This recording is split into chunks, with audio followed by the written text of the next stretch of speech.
প্রিয় ভাইরা আমার, নৈতিকতা হচ্ছে ইমানের অংশ। নৈতিকতা কি? ইমানের অংশ। আবু দাউদের 4682 নম্বর হাদিস, আল্লাহর নবী বলেন, রাহমাতুল্লিল আলামিন সাল্লাল্লাহু আলাইহি ওয়াসাল্লাম বলেন, আকমালুল মুমিনিনা ঈমানান আহসানুহুম খুলুকা। ইমানের দিক থেকে পরিপূর্ণ হলো ওই ব্যক্তি যার চরিত্র সর্বোত্তম। সুবহানাল্লাহ। যার চরিত্র সর্বোত্তম।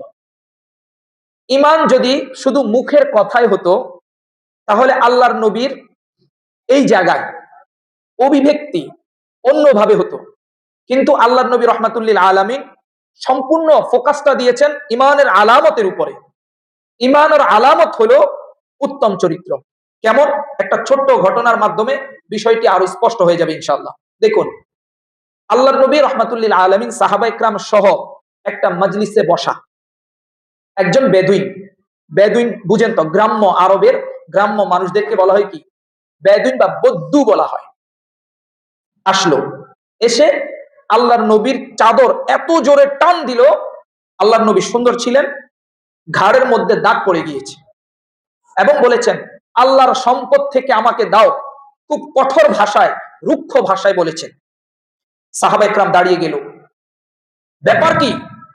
আল্লাহর নবীর শানে বেয়াদবি, এটা তো সহ্য করা যায় না। আল্লাহর নবী রাহমাতুল্লিল আলামিন তার দিকে ঘুরে তাকালেন এবং হেসে দিলেন, সুবহানাল্লাহ বলি, এবং তাকে কিছু দিয়ে বিদায় করে দিলেন। এই ঘটনা প্রমাণ করে ঈমান পরিপূর্ণ হওয়ার জন্য আপনার রাগকে দমন করতে হবে। আপনার রাগকে কি করতে হবে? নিজেকে নয়, আল্লাহকে বড় বানাতে হবে। নিজেকে নয়, কাকে বড় বানাতে হবে? আল্লাহকে। এবং আল্লাহ তাআলা মুমিনের আলামত বয়ান করেছেন সূরা আলে ইমরানের 134 নম্বর আয়াতে। আল্লাহ তাআলা বলেন, আল্লাযীনা ইউনফিকুনা ফিস সাররাই ওয়াদ দাররা। যারা মুমিন, তাদের আলামত সুখে দুঃখে আল্লাহর পথে দান করে। সুখে দুঃখে কোথায় দান করে? আল্লাহর পথে দান করে। ওয়াল কাযিমিনাল গায়যা ওয়াল আফিনা আনিন নাস। এবং যখন সে রাগান্বিত হয়, সে তার রাগকে নিয়ন্ত্রণ করে। এটা কিসের আলামত? মুমিনের আলামত। বলেন, কিসের আলামত? মুমিনের আলামত। ওয়াল আফিনা আনিন নাস, এবং মানুষকে ক্ষমা করে দেয়। সুবহানাল্লাহ। মানুষকে ক্ষমা করে দেয়। আল্লাহু ইউহিব্বুল মুহসিনিন। আল্লাহ তাআলা বলেন, যারা সৎকর্মশীল, নেককার, আল্লাহ তাদেরকে মহব্বত করেন, আল্লাহ তাদেরকে ভালোবাসেন। আওয়াজ দিয়ে বলেন সুবহানাল্লাহ। প্রিয় ভাইরা আমার, কি বুঝলেন এই ঘটনা থেকে? নৈতিকতা, চরিত্র, ক্যারেক্টার, এটা ইমানের গুরুত্বপূর্ণ অংশ। ইমান পরিপূর্ণ হবে না যদি আপনার চরিত্র ঠিক না থাকে।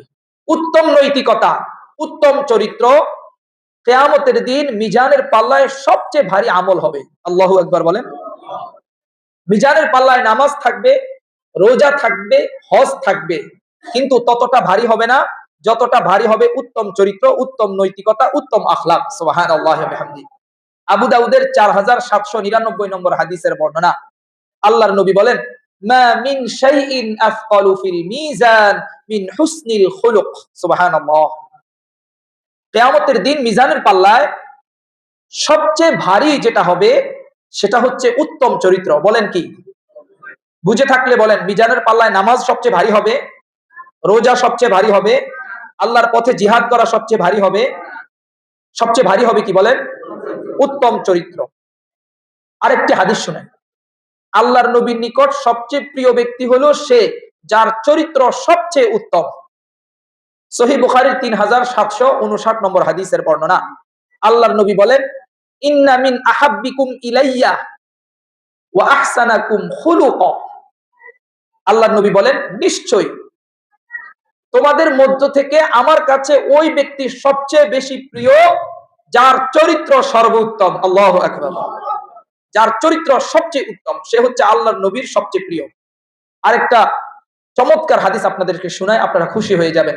আচ্ছা বলেন তো, কাল কিয়ামতের মাঠে বিচারের পরে আল্লাহর নবীর সবচেয়ে নিকটবর্তী আসনে সবচেয়ে বড় আলেম থাকবেন, সবচেয়ে বড় পীর সাহেব থাকবেন, কোন রাষ্ট্রের প্রধানমন্ত্রী থাকবেন। কে থাকবেন জানেন? যার চরিত্র সবচেয়ে উত্তম। আল্লাহর নবীর নিকটবর্তী মজলিসে থাকবেন ওই ব্যক্তি যার চরিত্র সবচেয়ে উত্তম। তিরমিজি শরীফের 2018 নম্বর হাদিস। আল্লাহর নবী বলেন, ইন্না আহাব্বাকুম ইলাইয়া ওয়া আকরাবিকুম মিন্নি মাজলিসান ইয়াউমাল কিয়ামাহ আহাসিনুকুম আখলাকা। সুবহানাল্লাহ। নিশ্চয় কিয়ামতের দিন আমার সবচেয়ে নিকটবর্তী মজলিসে আসন গ্রহণ করবে ওই ব্যক্তি যে চরিত্রের দিক থেকে সর্বোত্তম। আল্লাহু আকবার। আল্লাহু আকবার বলেন সবাই।